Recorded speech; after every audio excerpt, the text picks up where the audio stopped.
நிகழ்ச்சியில நம்ம பார்க்கக்கூடிய காரியம், நாம கிறிஸ்தவர்களா இருக்கிற நாம என்ன செய்வோம்னு பாத்தீங்கன்னா, இவங்க ரொம்ப உயர்ந்தவங்க, இவங்க மோசம், இவங்க கெட்டவங்க, இவங்க நல்லவங்க, நிறைய பேரை சொல்லுவோம்.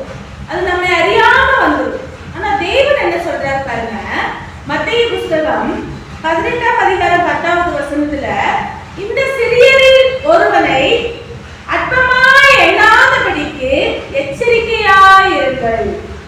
அவர்களுடைய தேவதூதர்கள் பரலோகத்திலே என் பரமபிதாவின் சமூகத்தை எப்போதும் தரிசிக்கிறார்கள் என்று உங்களுக்கு சொல்லுகிறேன். அப்போ இயேசுவை ஏற்றுக்கொண்டு அவருடைய சுவிசேஷத்தை ஏற்றுக்கொண்டு கிறிஸ்தவர்களாய் மாறினவர்களை நாம என்ன செய்யக்கூடாதுங்க, இவங்க மட்டும், இவங்க மோசம், இவங்க நல்லவங்க, இவங்க கெட்டவங்க, இவங்க வசதி, இவங்க அழகு, இவங்க ஜாதின்னு அதாவது பேரை குறித்து பார்க்கிறது பெரிய பாவம். அதை செய்யக்கூடாது. ஏன்னா தேவன் தான் அழைத்தார், தேவன் தான் நடத்துகிறார், தேவன் தான் கற்றுக் கொடுக்கிறார். அவருடைய மன விருப்பத்தின்படி ஒவ்வொருவரையும் வளர்த்தி கொண்டிருக்கிறார். ஒவ்வொருவருக்கும் ஒவ்வொரு விதமான தாளந்துகளை கொடுக்கிறார். ஒவ்வொருவரையும் விதவிதமாய் நேசிக்கிறார். அப்போ அவருடைய பிள்ளைகளை குற்றப்படுத்துகிறதுக்கோ நியாயம் தீர்க்கிறதுக்கோ, இது சரி இது தப்பு, இவங்க வசதி, இவங்க ஏழை, இவங்க உயர்ந்த ஜாதின்னு பேசுகிறதுக்கோ நமக்கு எந்த இடத்துலயும் அதிகாரம் இல்லை. நம்ம நியாயம் தீர்த்து சொல்லி ஆண்டவர் சொல்லவே இல்லை.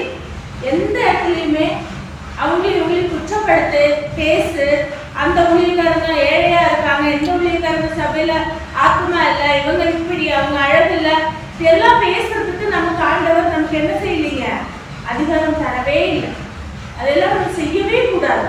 நமக்கு ஒருவர் குற்றம் செய்கிறாங்கன்னு தோணுனா நேரா போய் அவங்கள கூப்பிட்டு, இது தப்புப்பா, இது வேதத்தின்படி சரியில்லை, இப்படி செய்யாத, இப்படி வாழுன்னு சொல்றதுக்கு ஒரு சகோதரனாய் அன்பாய் கடிந்து கொண்டு புத்தி சொல்றதுக்கு தான் நமக்கு அதிகாரம் இருக்கே தவிர, அவங்க இல்லாத நேரத்துல அவர்களை குறித்து மற்றவர்களுக்குள்ள பேசுறது பெரிய பாவம். அது தெய்வம் நிச்சயமாய் கேட்பார். என் பிள்ளைய நீ ஏன் பேசுற, அப்ப ஏன் வளர்ப்பு சரியில்லைன்னு சொல்றேன்னா அப்ப என்னை குற்றப்படுத்துகிறாயான்னு கேட்பார். அவரை குற்றப்படுத்துற அளவுக்கு தான் நாம இல்லை. அப்ப ரொம்ப ஜாக்கிரதை உள்ளவர்களா இருப்போம், பார்த்து பேசுவோம், கர்த்தர் இடத்துல அநேக நன்மைகள்